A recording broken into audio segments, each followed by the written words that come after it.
अस्सलाम वालेकुम, welcome to my another vlog. तो आज मेरे साथ ये क्या हुआ, सारी ख़त्म होने के बाद में मैं सीधे बालकनी में आके बालकनी में आने के बाद में मैं वैसे बॉटल लेकर अपने साथ खड़ी हो जाती हूँ कि सायरन होगा मैं पानी पी लूँगी।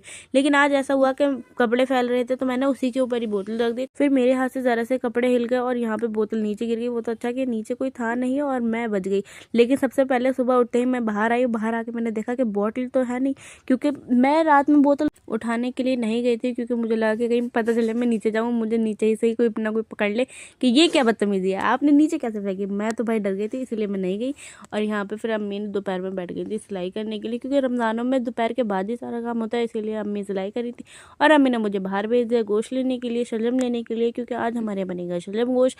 तो अम्मी ने बोला, क्योंकि खाना मतलब डिनर तो खैर बनता है लेकिन खाया नहीं जाता है, लेकिन सहरी में तो खाया जाता है प्रॉपर।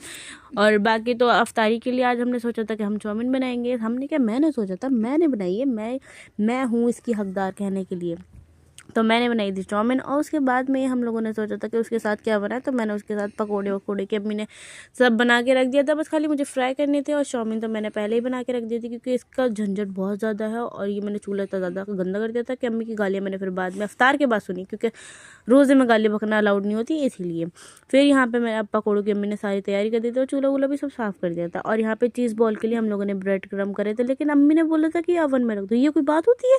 फिर यहाँ पे अनस भाई आ गए थे और अनस भाई हमारे लिए अफ्तारी लाए थे। और लास्ट मोमेंट पे कम से कम बस खाली 5 मिनट है, तो यहाँ पे 10 मिनट गली बिल्कुल एकदम शांत हो जाती है। सिर्फ आपके ये ठेले वगैरह वाले होंगे, लेकिन बाकी और कोई नज़र नहीं आएगा। नहीं, नज़र तो आ रहे हैं, क्योंकि कोई ना कोई तो ऐसा होता है कि अफ्तारी का सामान रह ही जाता है। लेकिन हमें क्या, हमारी तो अफ्तारी तैयार थी और हम लोग आके दस्तरखान पे बैठ गए थे। और फिर रात में अफ्तारी करने के बाद में सब लोग आ चुके थे घर में।